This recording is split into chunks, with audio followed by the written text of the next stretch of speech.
Ito yung mga nasa kalye. There are a lot of... Mga traffic. Mga dito. Traffic lights, diba? Ito yung mga motorista. Turn of Asia to this side. Most Filipino artists today do not only deal with interrelations with their society. Their works create vernacular perspectives on global issues such as war, poverty, climate change, pollution, and stress. Wow!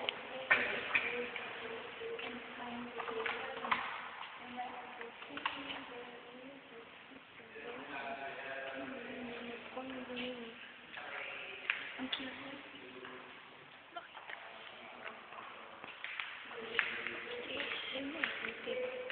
Picture tayo sa Thailand.